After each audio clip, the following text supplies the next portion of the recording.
What is happening, and welcome to another Photography Talk episode 164. Now, if you watched last week's episode, you know last week's episode was all about Apple. Well, this week, friends, we're going to shift gears. We've got a all-Canon episode coming your way. Now, recently, Canon unveiled a new sensor that would change how HDR photography is done.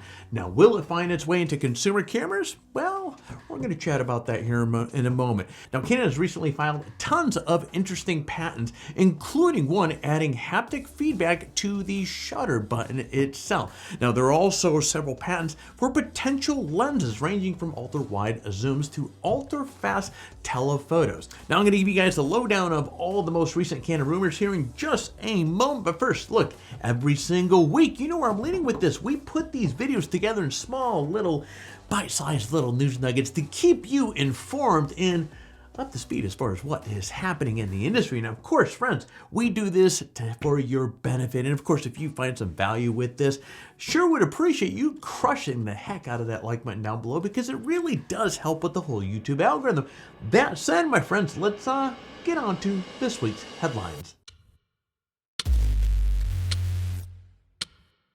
Now, if you want to generate an HDR image with your camera, you either have to bracket and merge exposures, or you need to rely on an in-camera feature to do it for you, or put your camera down and grab this thing out. Regardless, sometimes this works out well, and other times, well, it just simply does not. Well, if Canon has its way, you're going to have a new and improved way to create HDR images thanks to a new sensor technology. And no, it is not the computational photography that is used in your phones.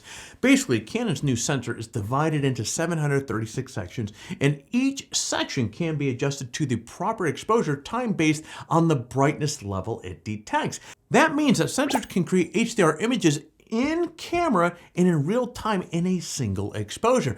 That's pretty cool stuff. Now, on top of that, this new sensor is back illuminated, stacked, and it offers 12.6 megapixels of resolution. And since the camera doesn't have to blend exposure, the amount of data that it needs to handle is reduced, which makes high-speed photography easier. In fact, Canon says this sensor is capable of shooting at 60 frames per second. Now, this sensor is currently designed for security applications, but if you take a step back and really digest what's happening here, this has incredible promise for photography applications. I mean, imagine photographing a scene with extreme dynamic range and having a sensor capable of individually adjusting each zone to get the proper exposure for every brightness level in the shot.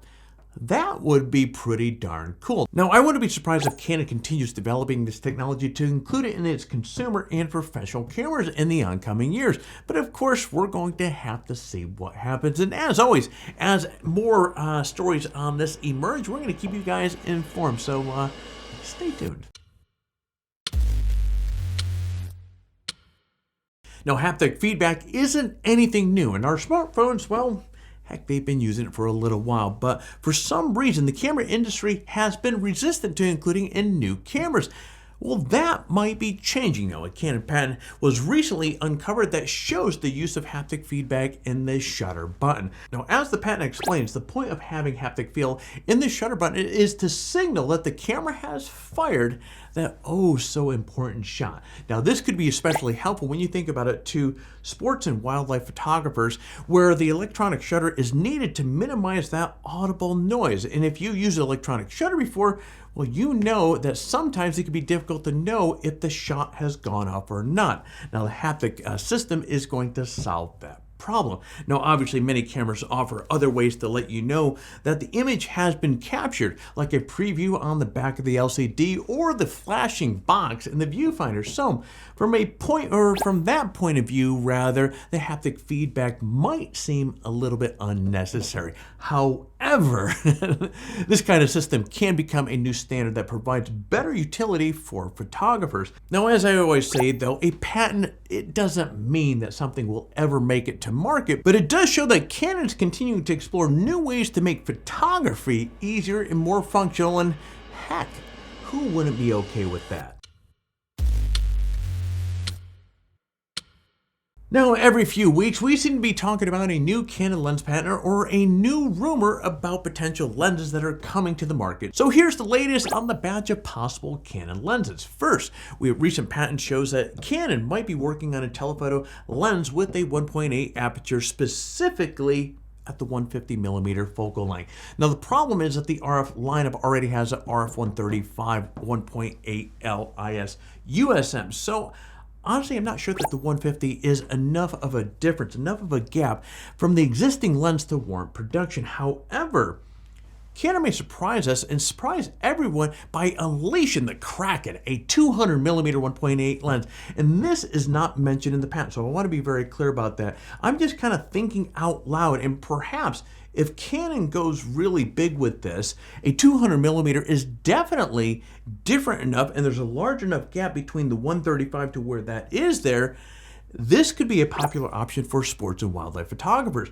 Now, two other patents from Canon show designs for a 14mm 1.4L and a RF 24mm 1.4L as well. Now, the 24mm version is much more likely, in my opinion, to be produced simply because the Canon's EF version of this lens is one of its most popular lenses. Now, on the other hand, if Canon does come to market with a 14mm version, heck, all you astrophotographers out there are simply going to do a kumbaya and rejoice. Having an ultra-wide lens with a 1.4 aperture would be a dream come true for them. But then again, I mean, let's be real here. I don't mean to be broken record syndrome. These are just patents. So who knows if or any of these are going to be produced. Now, as always, as I said a moment ago, if it does or as we have more news or information come out, we'll keep you guys informed. And just like that, that is the news for the week. Now let's kind of shift gears here and talk about our current giveaway because, well, as you know, we have 3 great prizes up for the grab this month. We have a Vanguard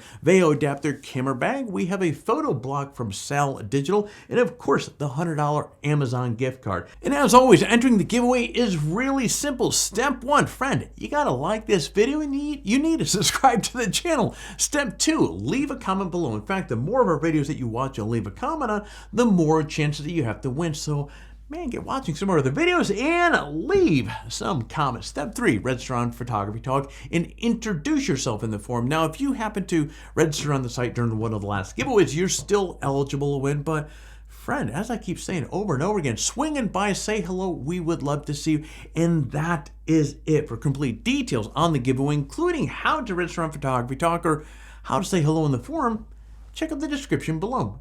Good luck. And one last thing. Now, if you enjoy this sort of content, be sure to head over to Photography Talk, sign up for an account. Friend, it's free to do so, and it's going to give you access to literally thousands of photography-related articles on the site, including news articles about camera gear for photography tutorials and much, much more. So take a moment, sign up for an account, and get access to material that will help you take your best shot.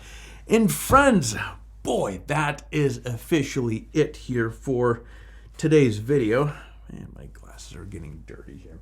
As always, look, we're well aware that there are a ton of options to grab your attention on the big old YouTube there, and the fact that you're spending a few minutes here with us, I am honored. I'm thrilled that you've given us that time. As always, that time of the video where I'm going to ask you to do all that YouTube stuff. So if you found some value with this video, please consider hitting that like button, hit the subscribe button, and why not crush all notifications so every single time that we come out with a new video, YouTube's gonna do its whole notification thing and give you a heads up on that.